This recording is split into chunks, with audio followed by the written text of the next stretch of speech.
ਗੱਲਾਂ ਤੇ ਅੱਗੇ ਚੱਲ ਕੇ ਕਰਾਂਗੇ।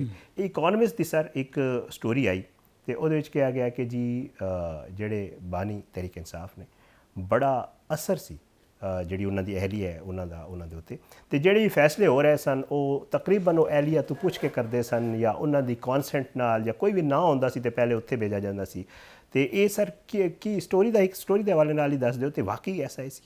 जी बहुत शुक्रिया तुसां कि तुसां इस ते मौकफ ले रहे हो, वड्डी गल है, वरना ये एक तरफा ट्रैफिक ही चलाई जुलदी है हमेशा। इमरान खान साहब ने मामलात ते हमेशा मैं छोटा जिहा सां कि मैनू अदों तो याद है मैं अखबार वगैरह पढ़ना सा ते इमरान खान साहब जदों ऐलान किया कि उन्हें ते सियासी जमात होएगी पाकिस्तान तहरीक इंसाफ और वो करप्शन दे और मौरूसीयत ते और खानदानी जमहूरीयत ये जिहड़ी इन्हां जमहूरीयत बनाई है दे खिलाफ खड़े होणगे। ठीक है, अदों तो मैं तकदा आ रहा कि इनकी किरदार कुशी की जा रही सी, शुरू कर दी गई सी। ठीक है, हर गुजरते टाइम नाल जिहड़ा जिहड़ा जो जिंदगी का फेज़ आंदा सी, इन्हां पहले सब तो पहले जमायमा खान ते इन्हां किरदार कुशी की ओदी, उस तो बाद फिर इमरान खान साहब की ज़ाती जिंदगी की किरदार कुशी करते रहे। फिर जदों हुण बीबी साहब आए, बुशरा बीबी साहब आए तो इन्हां एक किरदार कुशी शुरू कर लई है। हालांकि इमरान खान साहब नूं जिन्ने लोग जानने पे और जिन्हें भी जानने सारे जिन्हें नवा पिया वो जानने कि इमरान खान साहब फैसला मुशावरत नाल और उस तो बाद फिर अपना फैसला सुनाने ने।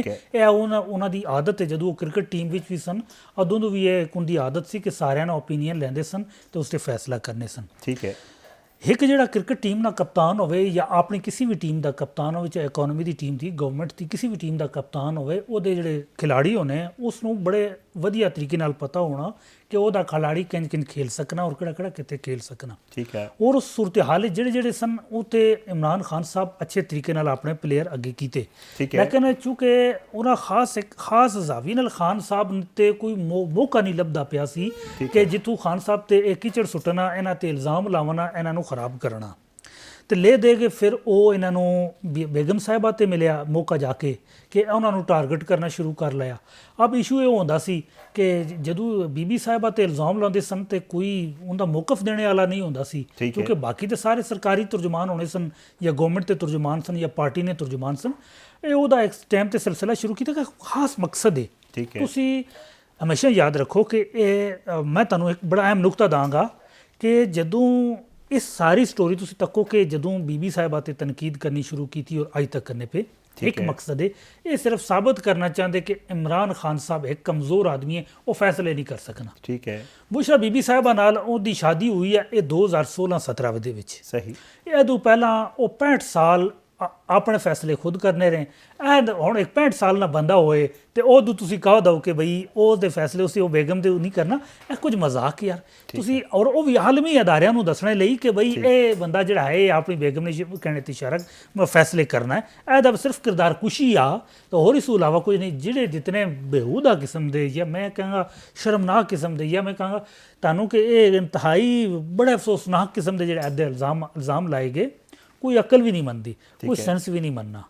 अच्छा नहीं, अब मैं क्योंकि सवाल इस हस्ते किया ज़ाहिर गल है क्योंकि मीडिया सोशल मीडिया की वजह से नाल जिस टाइम इमरान खान साहब या बानी PTI जिस टाइम हुकूमत सन तो उस टाइम दी गल्लां हो रही सन कि जी सब कुछ पुछते होंदा।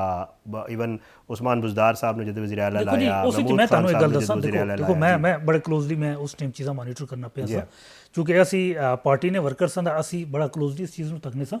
देखो उहदे टाइम ना कोई इन्हां तो खान साहब की ज़ाती तनकीद का कोई मौका मिल नहीं रहा सी, कोई लभदा ही नहीं सी। करप्शन वो करते नहीं सन, खानदानी मामलात होंदे ने, कोई इस तरह कोई फैमिली उनकी सियासत भी नहीं सी। उन्हें ना कुछ इंज करना सी कि इन्हां ने तकलीफ पहुँचानी सी जहनी तौर पर और इनकी किरदार कुशी करनी सी खानदान नूं सामने रख के। अज तक पाकिस्तान के अंदर जिन्हें भी सियासी खानदान आए ने तुसीं तक्को कि एक बंदा वज़ीर आज़म बनना सी, उस नाल खानदान नाल दूजा बंदा कमीशन कमाना शुरू कर लेना सी, कोई कमाइयां ने खांचे खोल लेना सी। खान साहब ने जदों आए ऐजा कोई सिलसिला नहीं सी, खानदान ते तनकीद कर ना सकने सन। खान साहब ने किसी टीम मैंबर ते तनकीद करने सन, खान साहब चेंज कर देने सन। देखो ना ये वड्डा सी। देखो खान साहब ने कैबिनेट के अंदर किसी ते तनकीद कर सन, पार्टी के अंदर किसी ते तनकीद करते सन, खान साहब उसको तब्दील करके दोनों ले आते सन, पर तनकीद करने मौका कोई नहीं लेना सा। ले दे के फिर उन्होंने बुशरा बीबी मिली, इन्हें उसनों टारगेट कर लिया।